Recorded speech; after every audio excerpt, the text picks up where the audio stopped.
Once a daughter always a daughter, एक बार पुत्री तो सदैव पुत्री। अब इस बात को honourable supreme court of India कहे हैं। इंडिया में बेटियों को एक पराई धन माना जाता है क्योंकि शादी ब्याह हो जाने के बाद पराये घर में उनको जाना ही पड़ता है। ये एक कस्टम है, रीति रिवाज है।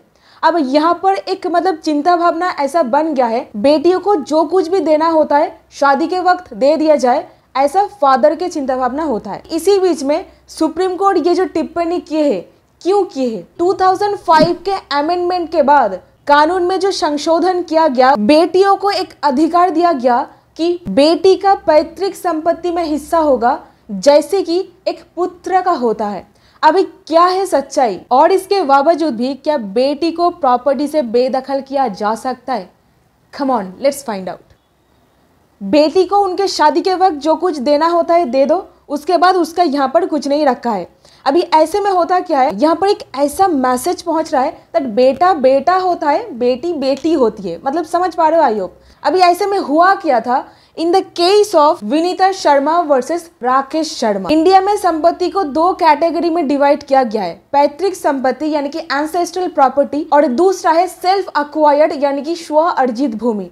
पैतृक संपत्ति यानी कि जहां पर 4 या फिर उससे ज्यादा पीढ़ियों से प्रॉपर्टी चला आ रहा है, जैसे कि आपको मिल रहा है आपके फादर से, फादर को मिला था उनके फादर से ग्रैंडफादर, ग्रैंडफादर को उनके फादर से परदादा से मिला था। तो सेल्फ अक्वायर्ड यानी कि स्व अर्जित भूमि, आप अपने जीवन काल में मेहनत करके जो अपने बलबूते पर प्रॉपर्टी हासिल कर रहे हो, उसको ही कहा जाएगा स्व अर्जित भूमि। अभी गलतफहमी क्या है, एंसेस्ट्रल प्रॉपर्टी में बेटियों का पहले कोई अधिकार नहीं होता था, ऐसा नहीं है। तो कैसा है, उनको कोपर्सनरी माना नहीं जाता था। अभी मेंबर्स तो सभी होते हैं बट कोपर्सनरी बहुत कम होते हैं। अभी 2005 के बाद बेटियों को कोपर्सनरी राइट दे दिया गया है।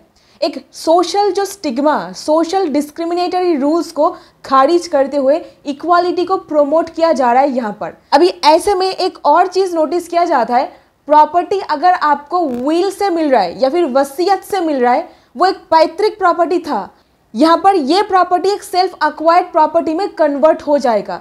तो पैतृक संपत्ति को इस तरीके से सेल्फ अक्वायर्ड में कन्वर्ट किया जा सकता है। ये तो क्या किस तरीके से डॉटर को अधिकार दिया गया और किस तरीके से प्रॉपर्टी को कैटेगराइज किया जाता है। अभी 4 कंडीशंस ऐसा देखा जाता है जहां पर डॉटर को प्रॉपर्टी नहीं मिल सकता है।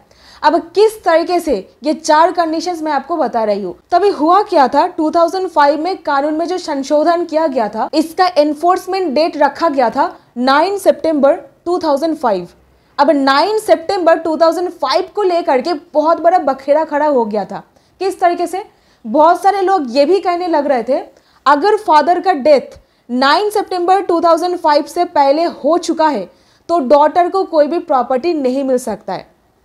अभी ये बात को लेकर के बहुत बड़ा केस हुआ था, that is Prakash versus Phoolwati. अगर फादर गुजर गए इस डेट से पहले तो प्रॉपर्टी नहीं मिल सकता है बेटी को। अब ये था 2016 का कुछ चिंता भावना। 2018 में दनम्मा वर्सेस अमर के केस में 2 जजेस सुप्रीम कोर्ट बेंच बोल दिए अगर फादर का डेथ 2005 से पहले हो गया है फिर भी डॉटर को प्रॉपर्टी में अधिकार मिलेगा।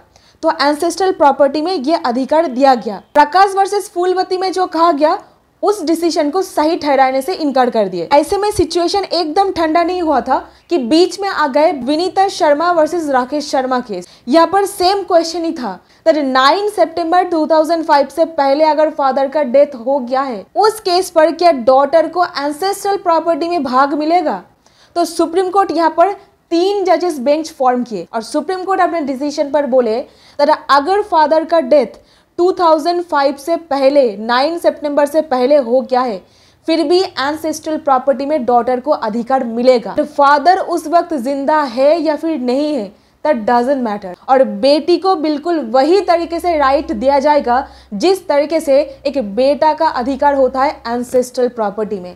और इस तरीके से सुप्रीम कोर्ट बोले once a daughter always a daughter, एक बार पुत्री तो सदैव पुत्री। इसका सबसे बड़ा रीजन यही था कि एक समान अधिकार दिया जाना, और यही उद्देश्य था 2005 में जो संशोधन किया गया था उसका। और ये सारा का सारा जो हिसाब किताब है इसका एक रेट्रोस्पेक्टिव इफेक्ट काम करेगा। और अभी 4 कंडीशंस जहां पर फिर भी प्रॉपर्टी से डॉटर को बेदखल किया जा सकता है। सबसे पहला कंडीशन, जहां पर एंसेस्ट्रल यानी कि पैतृक संपत्ति है, अगर वसीयत कर दिया जाए, जिसके फेवर में वसीयत किया गया है उसको ही अधिकार मिलेगा। दूसरा होता है सेल्फ एक्वायर्ड प्रॉपर्टी में, जहां पर सेल्फ एक्वायर्ड प्रॉपर्टी है वहां पर जिनका प्रॉपर्टी है वो एब्सोल्युटली स्वतंत्र होते हैं, किस तरीके से देना चाहेंगे, किसको देना चाहेंगे, क्या करेंगे प्रॉपर्टी के साथ। अभी ऐसे में ट्रस्ट, गिफ्ट डीड या फिर विल लिख सकते हो। जीवित कालीन अवस्था में उस प्रॉपर्टी के ऊपर कोई और के हक नहीं होता है। अभी सेल्फ एक्वायर्ड प्रॉपर्टी में बेटा हो या बेटी कोई भी रोक नहीं सकते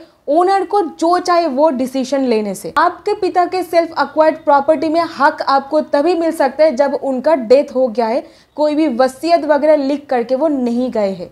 तो इस हिसाब से उत्तराधिकार तभी हो सकता है जब प्रॉपर्टी का ओनर नहीं रहे। अभी सपोज विल बना करके वो गए हैं, पर्टिकुलरली जिनके नाम वसीयत में लिखा गया है उनके फेवर में ही प्रॉपर्टी चला जाएगा। मान लीजिए आप एक गिफ्ट डीड बना करके जा रहे हो, ये उम्मीद लेकर के बना रहे हो तो आपके बेटा या फिर बेटी बुढ़ापा में आप लोगों का मेंटेनेंस भरण पोषण के दायित्व लेंगे। अभी सपोज वो लोग अपने दायित्व से मुकर जाते, तब आप सीनियर सिटीजन एक्ट में केस करके उस गिफ्ट डीड को रद्द करने के लिए भी एप्लीकेशन कर सकते हो, जिसको रिक्लेम करके आप वापस ले सकते हो।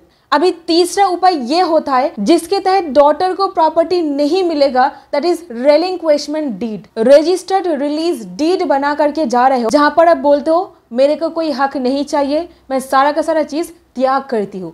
तो बेटी का जो हस्बैंड उनका और उनके ब्रदर को विटनेस बनाना जरूरी हो जाता है। ऐसे में अगर धोखाधड़ी करके आपका सिग्नेचर रेलिंक्वेश डेट में करा लिया गया है तो आप उसको चैलेंज भी कर सकते हो, क्योंकि कंसेंट फ्री कंसेंट माना नहीं जाएगा। और चौथा कंडीशन कुछ स्टेट्स के लिए एप्लीकेबल होता है, जैसे उत्तराखंड या फिर यूपी, वहां पर मैरिड डॉटर को फादर के एग्रीकल्चरल लैंड में कोई अधिकार नहीं मिलता है जब उनका डेथ हो गया है, क्योंकि मैरिड डॉटर को फर्स्ट क्लास हेयर माना ही नहीं जाता है। और अभी एक और चीज जान लीजिए, दैट नाना नानी के प्रॉपर्टी पर आप क्या क्लेम कर सकते हो। अगर आपके मदर के क्लेम वहां पर रहेगा तो जाहिर सा बात है बेटा बेटी का भी हिस्सा वहां पर रहेगा। ध्यान दीजिएगा, रेलिंक्वेशमेंट डीड वहां पर नहीं होना चाहिए। That's it in this video. उम्मीद करती हूँ आपको कुछ वैल्यू मिला है, नॉलेज मिला है। Thank you so much for watching this video. बहुत बहुत धन्यवाद। मिलते हैं अगले वीडियो में।